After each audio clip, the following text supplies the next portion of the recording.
Hello and welcome to day 7. I hope you've enjoyed our first week of stories.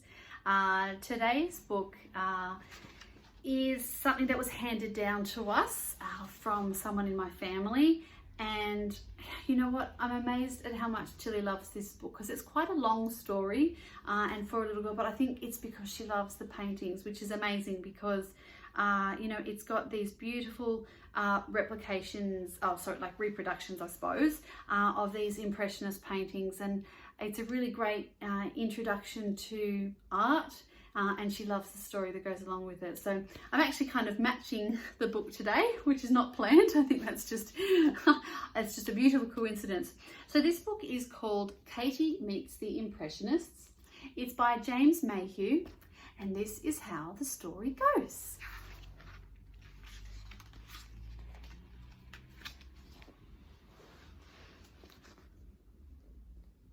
It was Grandma's birthday, and for a special treat, she had taken Katie to the art gallery.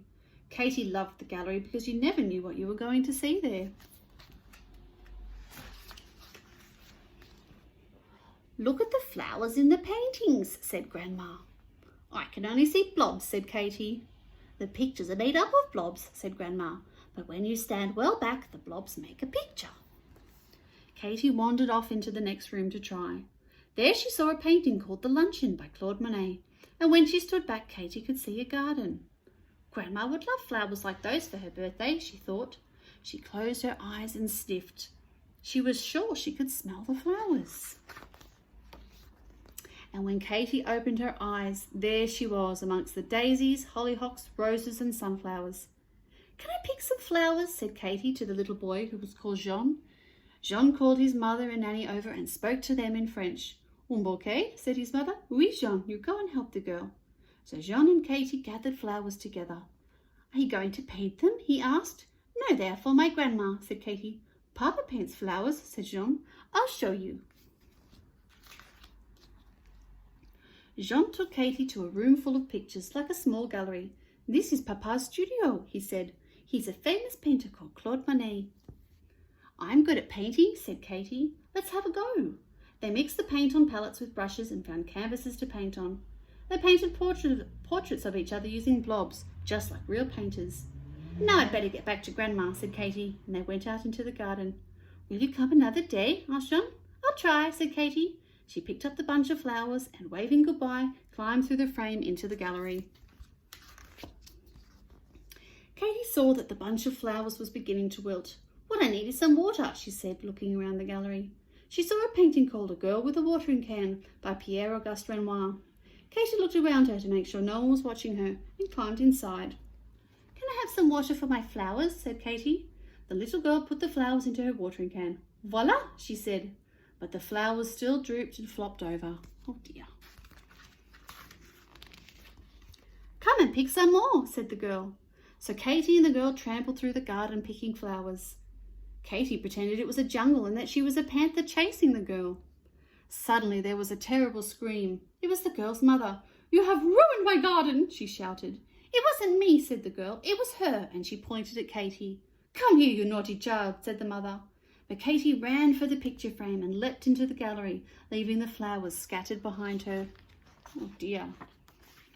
Katie sighed. She didn't dare go back to fetch the flowers. She went to look at the other pictures. There were a lot of pictures by Mr. Monet. Katie looked at one called A Field with Poppies. Wasn't that Jean, the painter's son, walking through the field? Katie climbed in to see. It was Jean. He was delighted to see her. "We're going on a picnic," he said, and Jean's mother said that Katie could join them. They walked together through the poppy field looking for somewhere to sit. Jean helped Katie gather armfuls of poppies for Grandma. Afterwards, they sat in the shade of the tree, the perfect place for a picnic. Mrs. Monet opened a bag. She had bread and cheese and strawberries. But Jean heard a buzzing noise and looked up. A black cloud of bees was flying towards them. "They're after my poppies," shouted Katie, her mouth full of strawberries. Jean and his mother ran towards the poppy field, but Katie ran to the picture frame and dived into the gallery. The bees followed Katie, who ran on and on until she reached a window. She flung it open and threw the poppies out. The bees flew after them. Katy panted until she got her breath back. She still didn't have any flowers for Grandma.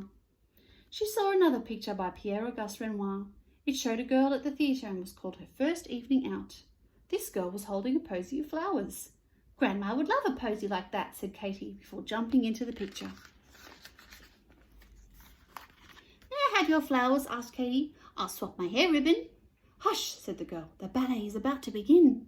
Katy looked for a seat, but they were all full. The theatre manager appeared. Mademoiselle, may I see your ticket? He said. Katy didn't have one, so she ran off down some steps. She could hear the manager coming after her, so she opened a door to hide.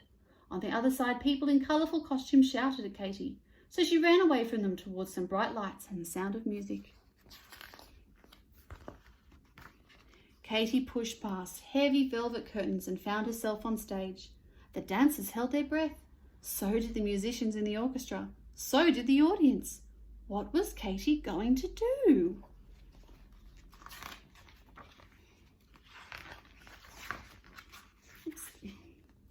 Katy danced. The music started up again and Katy pranced all around the stage. How the audience loved her. They had never seen anyone dance so strangely before. They cheered and clapped and threw flowers. Hundreds of flowers fell upon Katy as she twirled around. Well done, they shouted, bravo! When the music stopped, Katy curtsied and gathered up her flowers. The manager rushed over to her. My dear, you have such talent.